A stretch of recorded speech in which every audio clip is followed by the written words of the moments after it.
Përshëndetje të nderuar shikues të Infodes, mirë se po takohemi edhe sonte ku do të diskutojmë për tema mjaft të rëndësishme për vendin. Ne fillimisht do të flasim për ditën e Kushtetutës, ku me mua në studio do të jetë avokati Ilir Bekteshi, i cili do të na njoftojë më shumë rreth zbatshmërisë së Kushtetutës së vendit për të kaluar tek çështjet politike në vend. Mirë, po fillimisht ju le të njihemi titujt kryesorë që kanë karakterizuar ditën e sotme.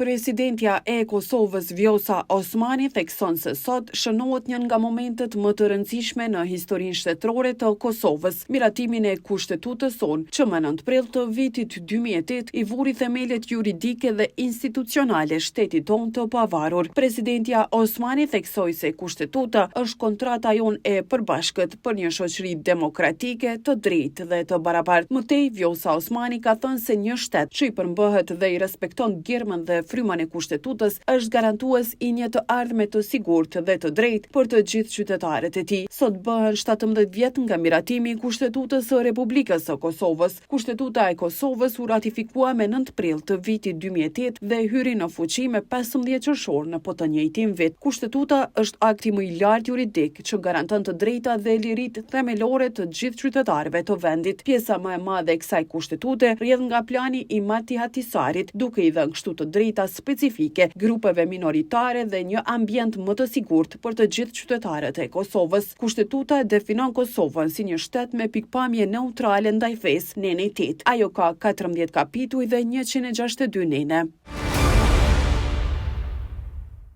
Ende nuk dihet nëse kryetari i vetëvendosjes Albin Kurti do t'i ftoj për bisedime PDK-n dhe AK-n, pas refuzimit që i bëri dje Lidhja Demokratike e Kosovës për një koalicion të mundshëm. Kryeministri në detyrë Albin Kurti nuk është deklaruar sot nëse do t'i ftoj apo jo partitë e tjera opozitare për takim pas përgjigjes që i ka kthyer kryetari LDK-s Lumir Abdigjiku. Kurti po ashtu ka refuzuar të komentojë qëndrimin e LDK-s përmes letrës së kryetarit Abdigjiku. Kryetari i LDK-s ka refuzuar ftesën e kryeministrit në detyrë Albin Kurtit për diskutime lidhur me një koalicion që do ta formonte qeverinë e re. Albin Kurti në përvjetorin e 26 të betejës së lavdishme të Kosharës ka bërë homazhe në kompleksin memorial në Koshare për të nderuar sakrificën e dëshmorëve të ushtrisë qlirimtare të Kosovës.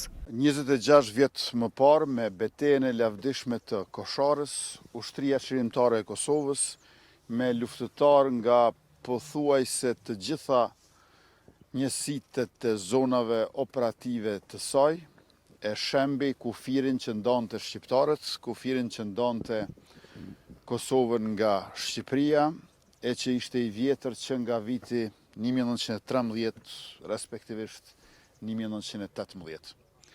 Nga radhët e ushtrisë qlirimtare të Kosovës, ranë dëshmor 114 luftar, me në krye komandantin Agim Ramadani Katanën dhe Sali Qekun, por gjithashtu kishim edhe mbi 400 të plagosur.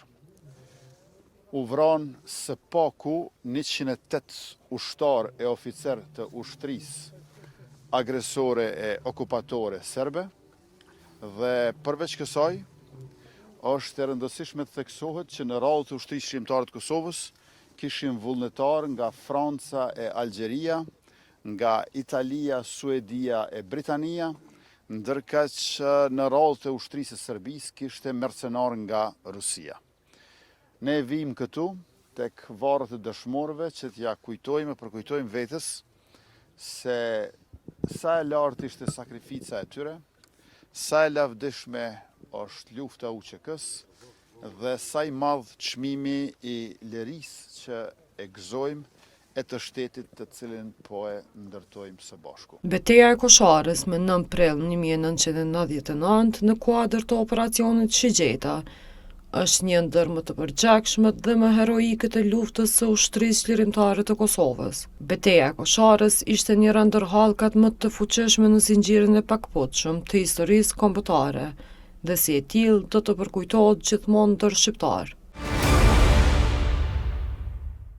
Në kuadër të manifestimit përkujtimor për 26 vjetorin e betejës së lavdishme të Kosharës, Në emër të presidentës së Republikës së Kosovës, Vjosa Osmani, ka folur Donika Kada Bujupi, e cila ka theksuar rëndësinë historike të kësaj betejë, të cilën e ka quajtur si një pikë these për lirinë dhe shtetformimin e Kosovës.